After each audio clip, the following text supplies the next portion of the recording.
Hello viewers, welcome to my first track day of 2024. Now it's May the 22nd, so do not be fooled. We might have some glorious sunshine, which I'm very grateful for considering how the weather's been over the last few days, but it is very cold, especially this morning. It's only the last session the tyres have felt like they've been up to temperature. But anyway, we're here today to try and test out getting a camera mounted for a point of view shot, because UK track days and UK racetracks you aren't allowed to mount a camera on the helmet. So you're not allowed to mount it externally because it could grab when you come off and pull your neck and damage your neck.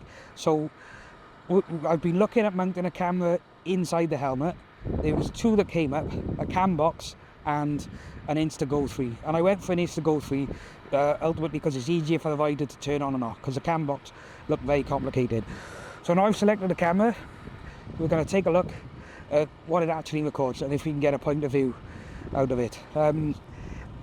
It's my first track day of the year, and because my chest has been bad, I haven't managed to get in shape, so do not expect spectacular riding, but I'm having fun anyway, and isn't that all that matters?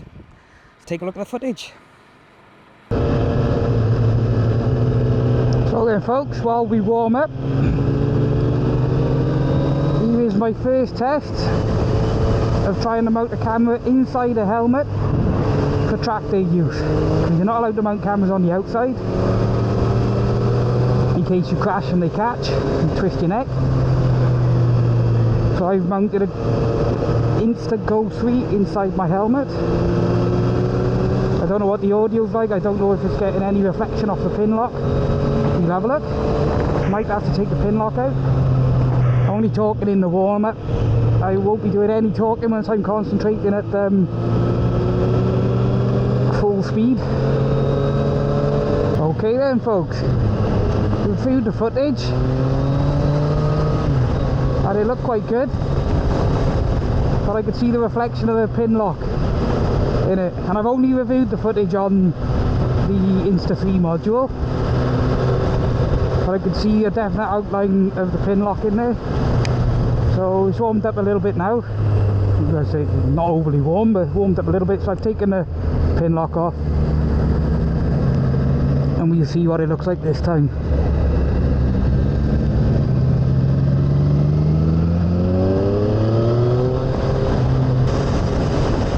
And like today looks really nice weather, but it is really cold, so everybody's being quite careful with their tyre temps. Even at the end of the session they're not fully up to temperature for a full send, but considering the weather we've had this week, I'm still very happy that the day has turned out like it has. Get the first track day in. Like I say, still struggling with my chest a little bit.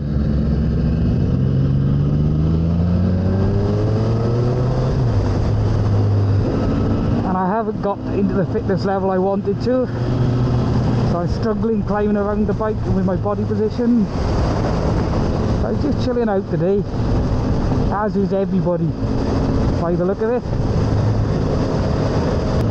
Just getting the first track day of the year under my belt,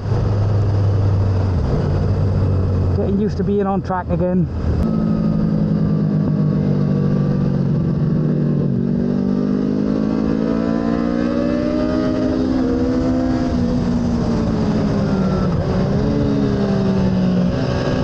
Line into here now, take it steady. Here we go.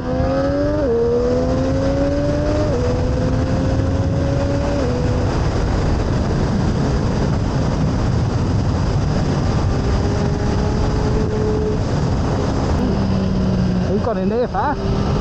Didn't get the apex.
the pin lock, the footage looks better. You can still see a reflection of the aperture of the helmet, but it's better.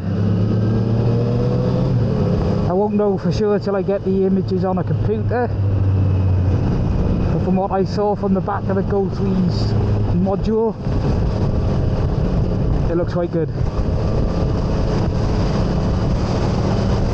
First session out after dinner now, which is where you normally have issues. Everyone's got a full stomach. All your blood goes from your head to your stomach to help digestion. So it's wise to take it easy on this one now.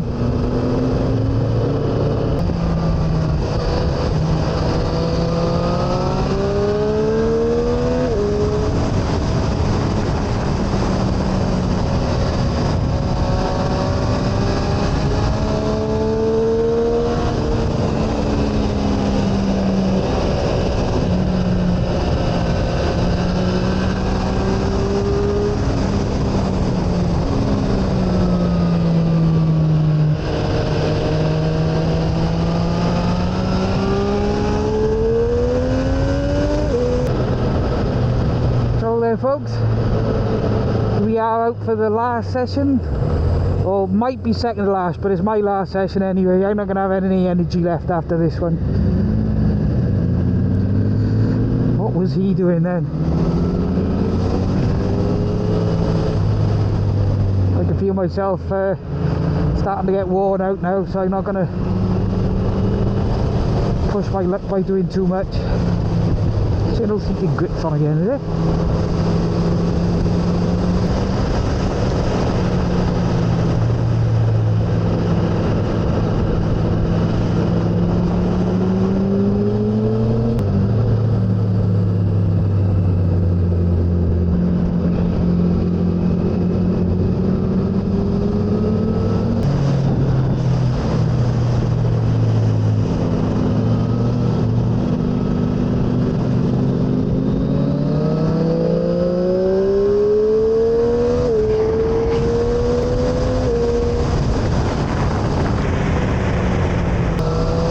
On the gas, because that wasn't too much of a warm up at that speed.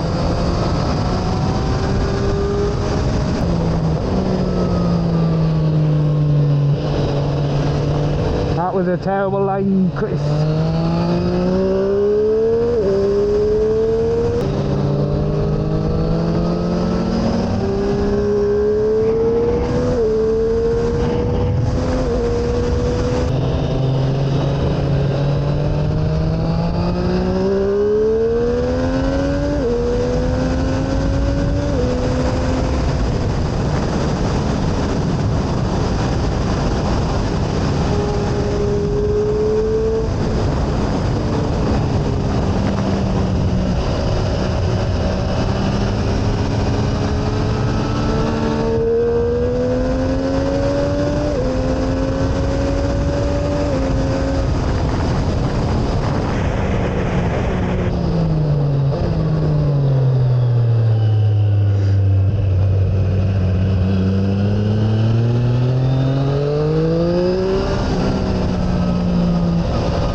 the battery's flat. Talking of the battery, everything on this camera is internal and sealed. There's no interchangeable battery and no removable memory card. So the battery is charged and files are transferred by connecting it to its module. This means that the camera itself, when removed from the module, is very waterproof and very rugged. But when connected to the module, it can act like a more traditional GoPro with a screen on the back. It is no longer waterproof though. Now, you can see a red light here. The camera charges from the battery in the module when it's plugged in, and I think it's capable of something like 1.5 charges. So between sessions I was putting it back on the base to charge, but I hadn't noticed the module itself must have gone flat, which is why it stopped halfway through the last session. Even though it stopped, it saved right up until the final moment the battery went flat, which is an improvement over GoPro. Every GoPro I've had, when the battery goes flat, you lose the last piece of footage. Now, the GoPros do break the footage up into a couple of minute segments, so you don't lose the entire video, but it's still annoying that you lose that last bit of footage. But that doesn't happen on this. Now, I did brush on another alternative to this, which is the Cambox V4. Watching other people's reviews before purchasing this, it was difficult to turn on. So I went for this, and it is very easy. The bottom half of the camera is a record button, one touch record. You press it, it beeps, it's recording. You press it, you get a couple of beeps and it stopped recording. I found this very simple to do in the pit lane with my helmet on and my gloves on before riding out. So that's a definite advantage. Now, there were reflections on the screen, less so when I removed the fog visor, but because you're looking through the very edge of the curvature, you've still got a bit of reflection there. The cam box sits at the bottom of your helmet and looks through the centre, so you may well get less reflections on the cam box. You probably still get some off the helmet, but less.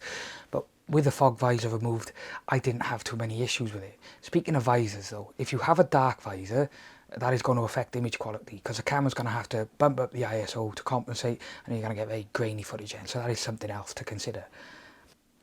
So in conclusion, I find the Insta GO3's video and audio capabilities perfectly decent for filming inside a helmet on a racetrack, because like we said at the start, UK racetracks do not allow anything connected to the outside of your helmet. So as good as GoPros are with microphones plugged into them, you're not allowed all that setup on your helmet.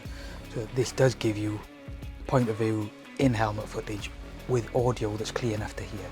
So all in all, very happy with this. We'll see you in the next video, folks. Goodbye for now.